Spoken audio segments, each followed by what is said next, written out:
Hello everybody, I'm Mike the Man and thank you for watching my channel. A big shout out to Miss Sweetie Pilo on YouTube. Absolutely love her channel, and she has been talking about Sebastian Rogers. And unlike all the other channels, or many of the other channels that I have quickly listened to and decided not to do so anymore, she seems to be actually interested in solving the case, which is very important to me. So when some people point out to me, you should check out this channel and that channel, and they're talking about this, they're talking about I find it, to be honest, a little bit offensive to think I have time to listen to people like Cluminati or whoever they are, because I spend hours watching the same interviews, and I like to spend my time on things that give me answers. And sometimes I need a break from statement analysis. So her channel is actually very interesting, because I realized that in the beginning I had been listening to good information, but also people that didn't have an agenda to mislead other people shared things as facts that were not facts. So I strongly encourage all of you guys, if you are really interested in the case and you got enough of statement analysis, take a listen. And she has pointed out a couple of things, and she thinks that there was a handover. And I need to talk again about the 3 a.m. lights, and forget everything that you heard about it. Forget what anybody said. That was not a trash truck. I don't believe that. And the lights went into different directions there, but it was like a meetup. What exactly was it? Well, I don't like how JLR bashes Seth, but his interview with neighbor Bobby was excellent. So I don't need to like you to give you credit for doing something good, which he did in that particular case. I don't understand why some people were trying to tell me Bobby is not reliable and she has an agenda. I don't see any evidence of that, but people put these kind of things out there to sort of disparage and discourage us from looking into the right direction, the most simple ones. So Seth apparently thought it was a trash truck, and police told him. We all know police does not have to tell you the truth, and maybe they thought he was talking too much to the media. Who knows what it is, but I don't see that being a trash truck. However, that's not my area of expertise. Statement analysis is what I go by, but it's always helpful to see what evidence is actually there, what aligns with things that we cannot really understand in statements. Statements can lead us into a certain direction, like the one about her comment about the bulldozer. Well, what does it mean? I don't know yet. But it will be always important to keep things in the back of our minds when there is something that stands out and simply doesn't make sense, because at a later point in time it may make a lot of sense. So let's get right to it. He's already, that was one of Katie's slips when she talked about driving to the school, and then she said he's already and then she corrects herself. What did she want to say? He's already dead? Did this come from experiential memory, that there was a thud at 10 p.m. and a handover? I don't know, but it needs to be remembered, because allegedly from the Ring camera audio, he's already can also be heard.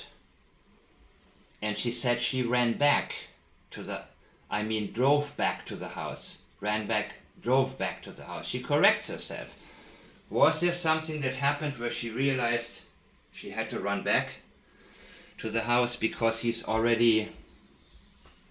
Let's keep this in mind for later. The statements don't lie when analyzed correctly, and the facts are now going to be a lot clearer than in the very beginning. And I need all you guys to please stop listening to anything that can be misleading, because all they have is the ability to sidetrack you. And that's only possible if you allow it to be. So share what you truly think is significant and what you have come to check out, to where you believe it is actual evidence, because that is what we need to focus on. And I hate to say this, but many of the people that I see on Twitter, they are the reason this case is not getting solved yet, because they could be focused on things that are actually important and not the private investigator or anything that doesn't really matter, or what such and such. Seriously, I'm really I really don't find words. Well, I find words that I don't want to say. So this is the one channel that I actually do like, because she's looking at the evidence.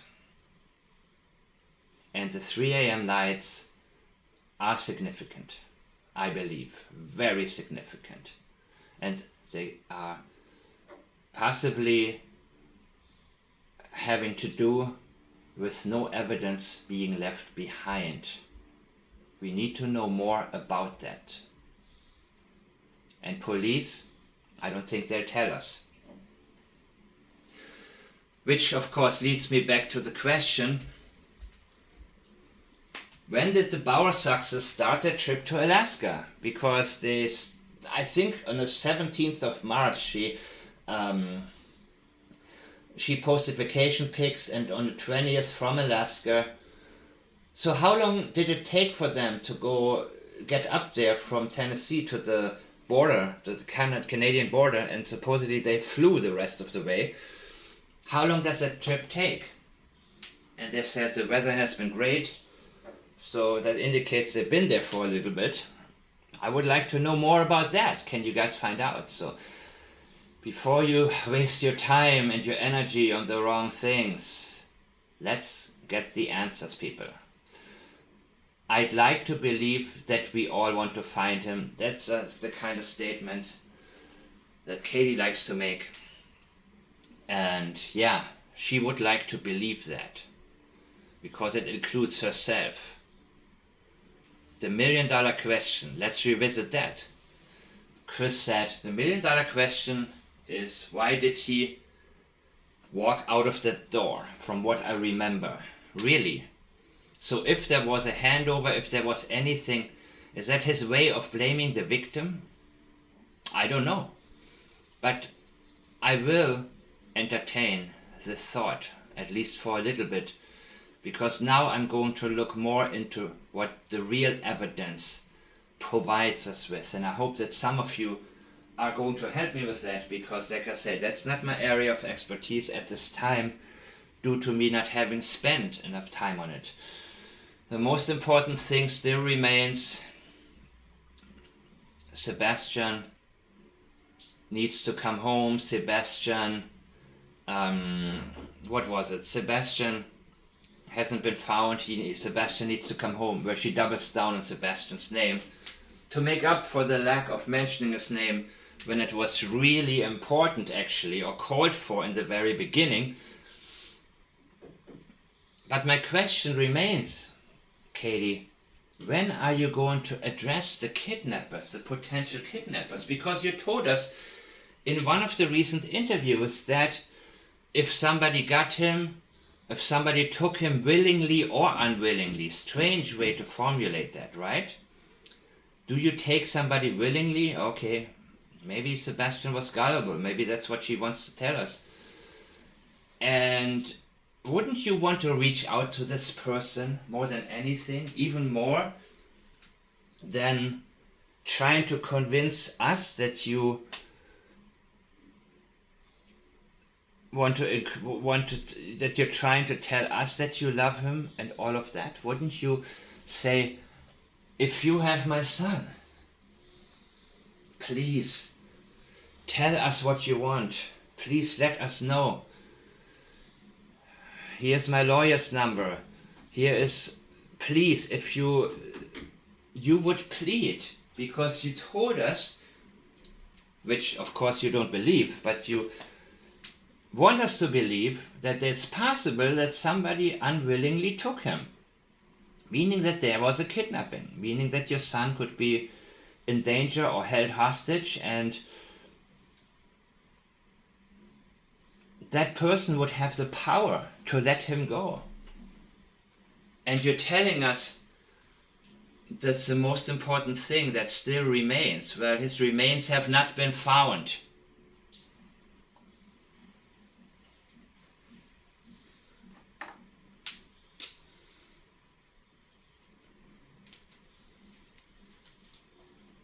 There are still no remains found. His remains are not home.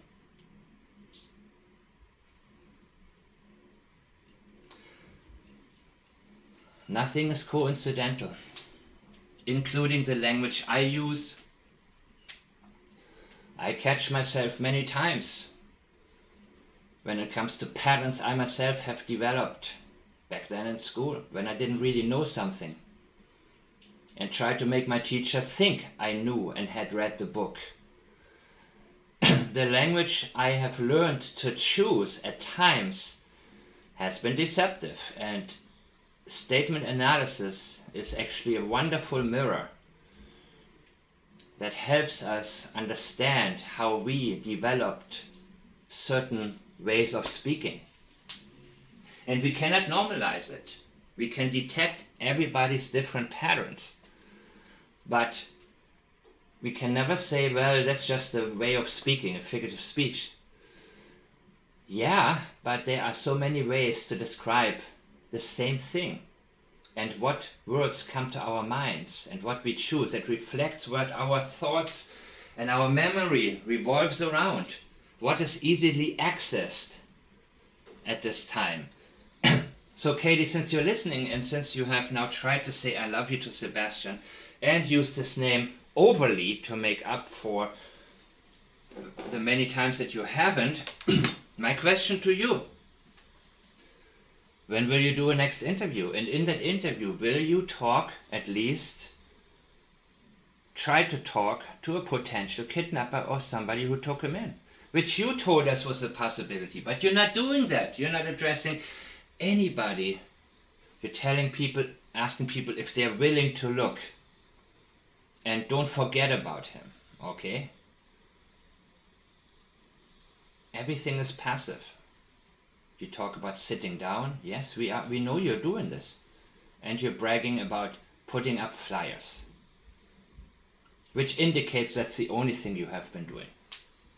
And of course, why wouldn't you? Because you cannot just do nothing. You need something to prove that you're a concerned mother, right? Okay, Alaska, anybody have information about when did the Bowersox begin their trip? Anything about the Bowersoxes, I would be very interested in. Cassie Bowersox's language indicates hatred towards both Seth and Sebastian. Chris Proudfoot's language only indicates hatred towards Sebastian, which he may have developed over time, but it became that. So much so that both of them still talk badly about him. And Kathy cannot not mention something negative about Seth. Having to point out he was smoking in his truck in the morning that Sebastian was reported missing. Unnecessary information, but there's a reason. There's a reason whenever unnecessary information is being volunteered. That's when we need to ask ourselves why. What could be the reason for that? So many people that are looking. Well, she was asked, what do you want to say to him? And she says, I would say, I would, that. That's a disclaimer. That's, her saying she cannot really say it, but she's trying. And she immediately moves from herself, from the I connected with love in the same sentence, to so many people who care and so many people that are looking in the same sentence. There are so many people who care and so many people are looking. Remember, she is not looking. And she is saying that in the exact same sentence about people who care and are looking. She is not one of them. She is not looking and she does not care. That is an embedded admission, not an embedded confession, but an embedded admission to you that she is not the one, but she wants to include the other people. And in this case, she doesn't even say there are so many of us. She's talking about the people, and that is actually a correct statement. There are many people that care and that are looking. That. It's a little bit of distancing, isn't it? Not who are looking, that are looking.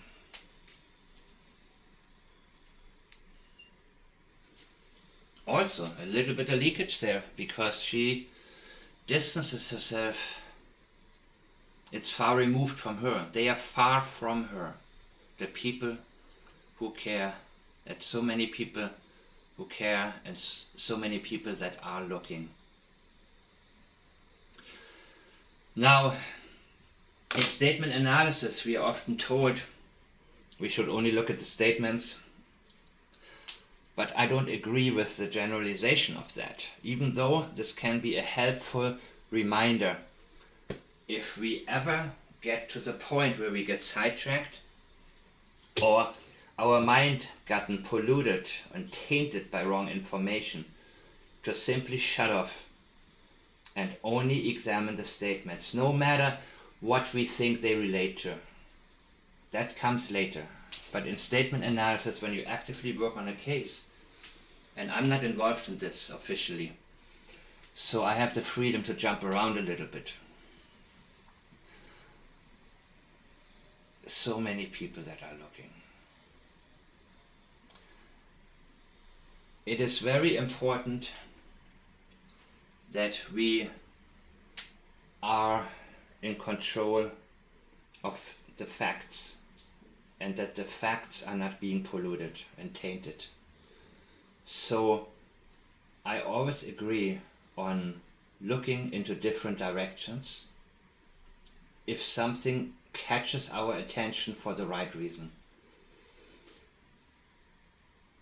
Body language cannot as easily be pinpointed or generalized as statement analysis can. So when you pick up on something, you don't need to ignore that. As long as you stay on the right path, and the path is the analyzation of the statements of people of interest. So when you point out, which Sweetie Pie Lo did, that accent changes. The accent of Katie Proudfoot changes from a southern accent to a neutral accent, more neutral accent.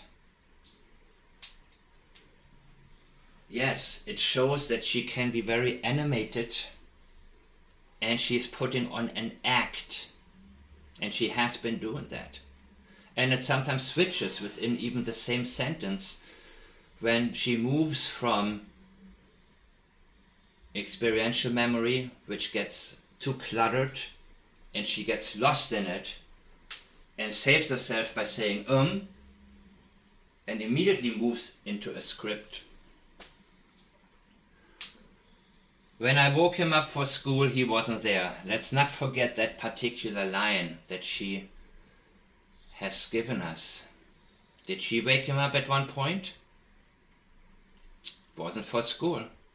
He wasn't there. He wasn't there before it was time to wake him up for school. But she wants us to believe that exactly was the time she first realized him missing. That's what she said again and again. In the Fox 17 interview, that is the first sentence of hers that is being shown. The last time I saw my son, he went to bed. And again, she makes statements such as, that was when he wasn't there.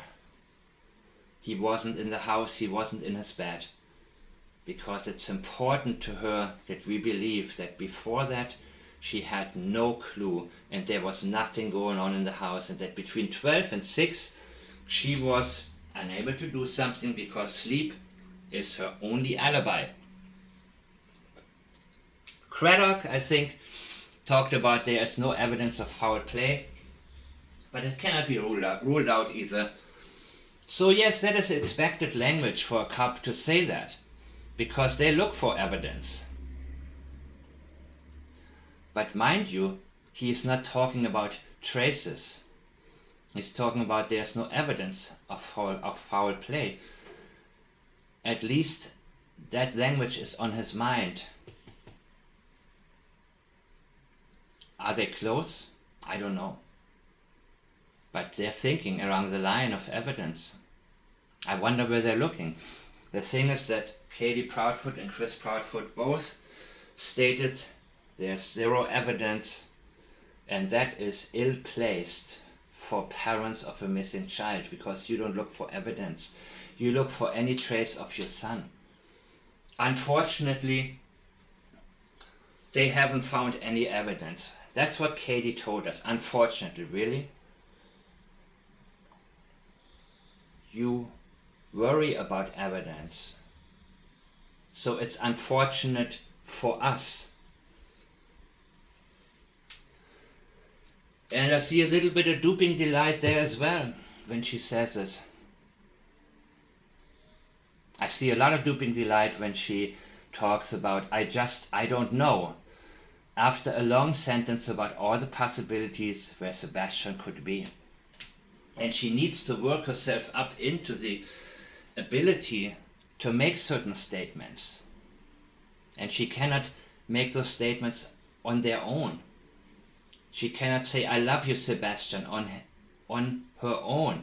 It needs to be surrounded with a lot of other things about so many people that are looking and so many people who care. She cannot simply say,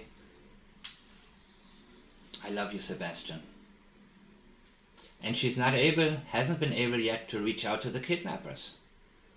Because I think, one of you guys said, what would her emotional reaction be when she puts it on that strongly? I think it would it be a meltdown? It would be an overload of duping delight, probably. Because I don't think she can control that. Because her thoughts come in, and she's probably thinking, what an idiot, believing this story. When she's being interviewed, how are you coping? And she realizes the interviewer buys her story. She cannot help but showing the disdain, and she is enjoying too much the success of her duping some people. But over time, of course, with people like me and others, she has realized to us she is an open book. We just have to learn how to analyze her properly, because we can tell from the very beginning. I think anybody with any type of intuition can tell something is very wrong. But sometimes we need the tools to point out what exactly it is. And also to let us know we are not imagining things. Because it's hard to imagine that a mother would choose her new husband over her own child. So evidence has been what she has been looking for. If you're willing, if you have a camera, what is caught on camera? Now, she has put on a lot of acting, extra mold, things like that. When she's asked what would you say to the people who think you had something to do with it, she says, just stop. Kind of like that, right? Stop. Basically, she's putting herself into the position of a victim, of a helpless victim who didn't do anything. And these evil people are just bashing her. And she loves to talk about it. But she talks about it less now because everybody, or let me say it like this. Most of the people who learn about the case now probably realize from the very beginning that there's something wrong. And I think she realizes that the more, again, I've talked about it many times, again, the more she focuses on the haters,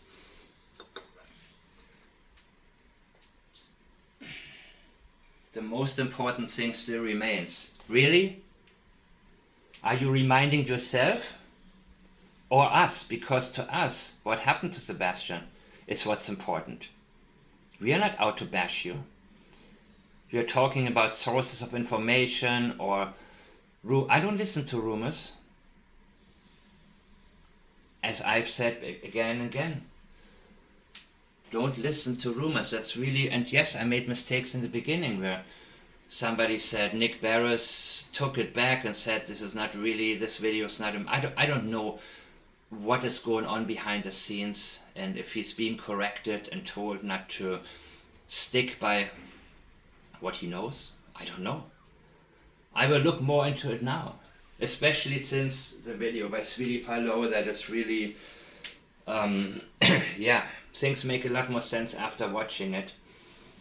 And it's always good for me to re-examine interviews and statements that I may have not paid enough attention to, which I'm planning to do a lot more now. So her body language, yes, the rocking back and forth, it's self-soothing. It could be, she said that whenever there are certain questions, the rocking begins, but when she speaks from her script, she doesn't do it because she is well prepared and her focus is on getting through the script. That's what she's been working on. Not necessarily by writing it down, but it's been running through her mind. What should I say when? Of course it has. Body language can be very reliable, but there is no set rule for it necessarily. But in this case, we can see a pattern. When she does the rocking, when the duping delight kicks in, when she sighs, when she says and so on and so such. So please, if you have any information about when the Barrow Saxers began their trip to Alaska, again, anything I mention is my opinion and my opinion only, and I'm doing my best to explain how I formed this opinion. In no way am I implicating anybody really, technically, but I think we have a right to ask some questions, right? Don't we?